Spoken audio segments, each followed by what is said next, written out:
Saludos a todos, estamos en el día 47. Seguimos con el Catecismo Católico, Catecismo Leído, día 47, 1 de 2. Segunda parte, segunda sección, capítulo tercero. Puntos 1611 al punto 1631. En el nombre del Padre, y del Hijo, y del Espíritu Santo. Amén. Padre nuestro que está en el cielo, santificado sea su nombre. Venga a nosotros su reino. Hágase su voluntad en la tierra como en el cielo.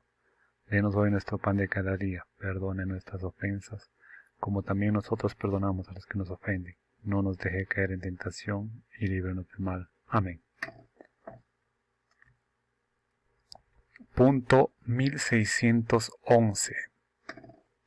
Contemplando la alianza de Dios con Israel bajo la imagen de un amor conyugal exclusivo y fiel, los profetas fueron preparando la conciencia del pueblo elegido para una comprensión más profunda de la unidad y de la indisolubilidad del matrimonio.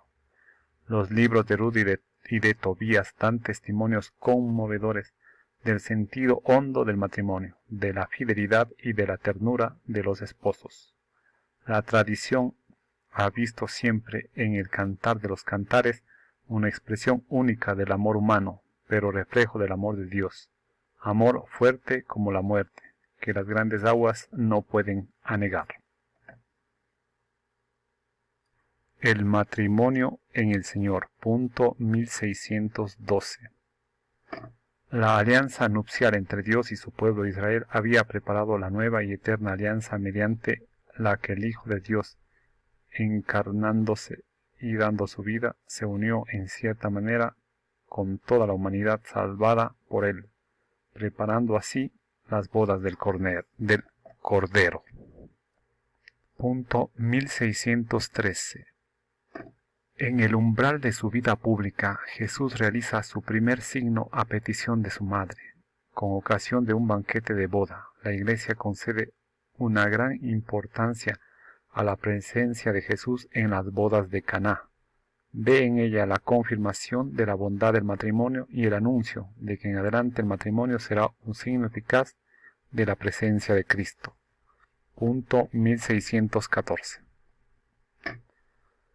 En su predicación, Jesús enseñó sin ambigüedad el sentido original de la unión del hombre y la mujer, tal como el Creador la quiso al comienzo. La autorización dada por Moisés de repudiar a la propia mujer era una concesión a la dureza del corazón. La unión matrimonial del hombre y la mujer es indisoluble. Dios mismo la estableció. Lo que Dios unió, que no lo separe el hombre.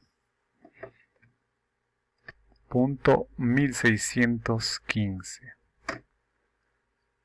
Esta insistencia inequívoca de la indisolubilidad del vínculo matrimonial pudo causar perplejidad y aparecer como una exigencia irrealizable. Sin embargo, Jesús no impuso a los esposos una carga imposible de llevar y demasiado pesada, más pesada que la ley de Moisés. Viniendo para restablecer el orden inicial de la creación perturbado por el pecado, da la fuerza y la gracia para vivir el matrimonio en la dimensión nueva del reino de Dios. Siguiendo a Cristo, renunciando a sí mismos, tomando sobre sí sus cruces, los esposos podrán comprender el sentido original del matrimonio y vivirlo con la ayuda de Cristo. Esta gracia del matrimonio cristiano es un fruto de la cruz de Cristo, fuente de toda la vida cristiana. Punto 1616. Es lo que el apóstol Pablo da a entender diciendo: maridos, amad a vuestras mujeres como Cristo amó a la iglesia y se entregó a sí mismo por ella, para santificarla. Y añadiendo enseguida: por eso dejará el hombre a su padre y a su madre, y se unirá a su mujer, y los dos serán una sola carne. Gran misterio es este, lo digo respecto a Cristo y a la Iglesia. Punto 1617. Toda la vida cristiana está marcada por el amor esponsal de Cristo y de la Iglesia. Ya el bautismo, entrada en el pueblo de Dios, es un misterio nupcial. Es, por así decirlo, como el baño de bodas, que precede al banquete de bodas, la Eucaristía. El matrimonio cristiano viene a ser, por su parte, signo eficaz, sacramento de la alianza de Cristo y de la Iglesia, puesto que es signo y comunicación de la gracia. El matrimonio entre bautizados es un verdadero sacramento de la nueva alianza. La virginidad por el reino de Dios. Punto 1618. Cristo es el centro de toda vida cristiana. El vínculo con Él ocupa el primer lugar entre todos los demás vínculos familiares o sociales.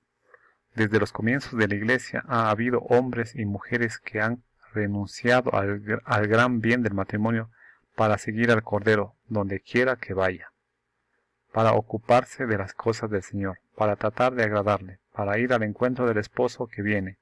Cristo mismo invitó a algunos a seguirle en este modo de vida del que Él es el modelo. Hay eunucos que nacieron así del seno materno, y hay eunucos hechos por los hombres, y hay eunucos que se hicieron tales a sí mismos por el reino de los cielos. Quien pueda entender, que entienda.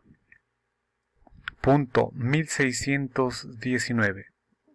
La virginidad por el reino de los cielos es un desarrollo de la gracia bautismal, un signo poderoso de la preeminencia del vínculo con Cristo.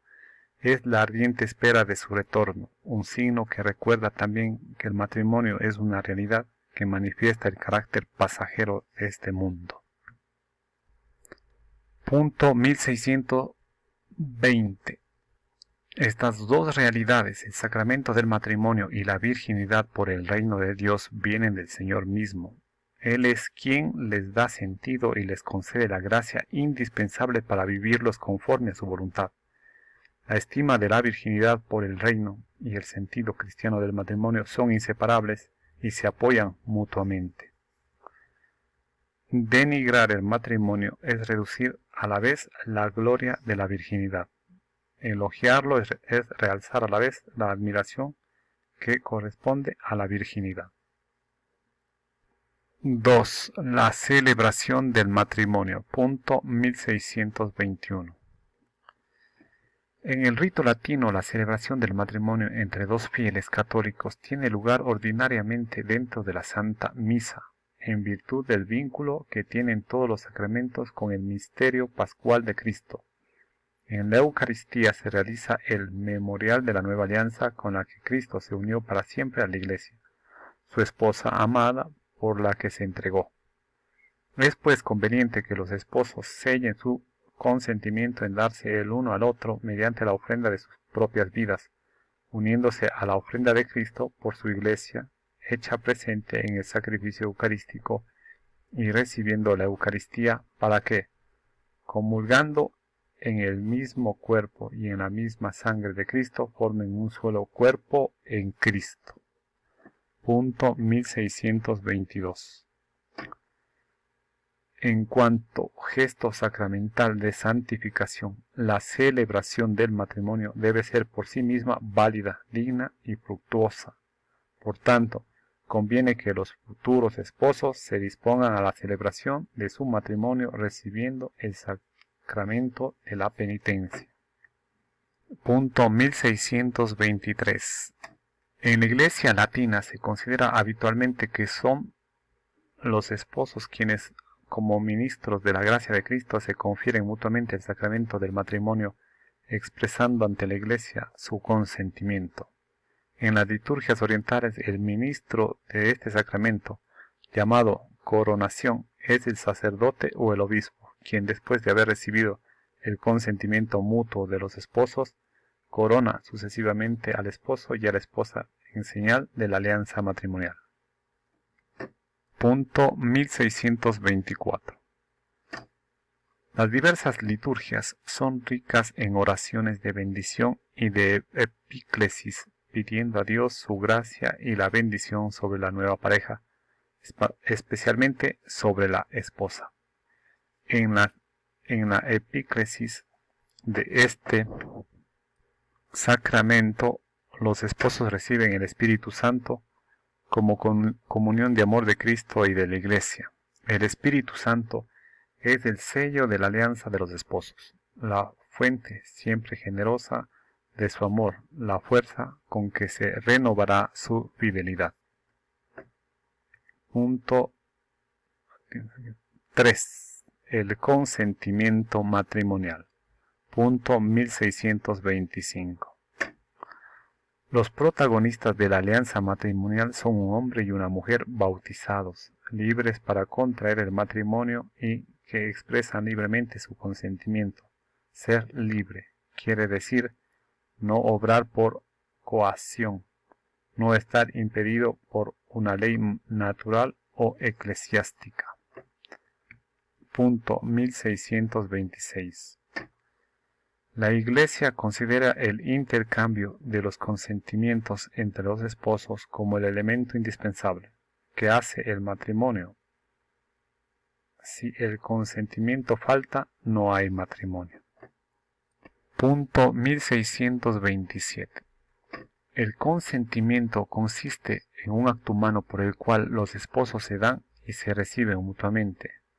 Yo te recibo como esposa, yo te recibo como esposo. Este consentimiento que une a los esposos entre sí encuentra su plenitud en el hecho de que los dos vienen a ser una sola carne. Punto 1628.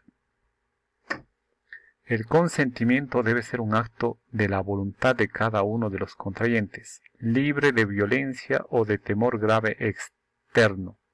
Ningún poder humano puede reemplazar este consentimiento. Si esta libertad falta, el matrimonio es inválido. Punto 1629. Por esta razón, o por otras razones que hacen nulo o invalidan el matrimonio, la Iglesia, tras examinar la situación por el tribunal eclesiástico competente, puede declarar la nulidad del matrimonio, es decir, que el matrimonio no ha existido. En este caso, los contrayentes quedan libres para casarse, aunque deben cumplir las obligaciones naturales nacidas de una unión procedente anterior. Punto 1630. El sacerdote o el diácono que asiste a la celebración del matrimonio recibe el consentimiento de los esposos en nombre de la Iglesia y da la bendición de la Iglesia. La presencia del ministro de la Iglesia y también de los testigos expresa visiblemente que el matrimonio es una realidad eclesial. Punto 1631. Por esta razón, la Iglesia exige ordinariamente para sus fieles la forma eclesiástica de la celebración del matrimonio. Varias razones concurren para explicar esta determinación. El matrimonio sacramental es un acto litúrgico, por tanto es conveniente que sea celebrado en la liturgia pública de la Iglesia. El matrimonio introduce en un orden eclesial, crea derechos y deberes en la Iglesia entre los esposos y para con los hijos. Por ser el matrimonio un estado de vida en la Iglesia, es preciso que exista certeza sobre él, de ahí la obligación de tener testigos. El carácter público del consentimiento protege el sí una vez dado y ayuda a permanecer fiel a él. Hasta aquí el punto 1631. Continuaremos con el punto 1632 en el próximo video. Gracias.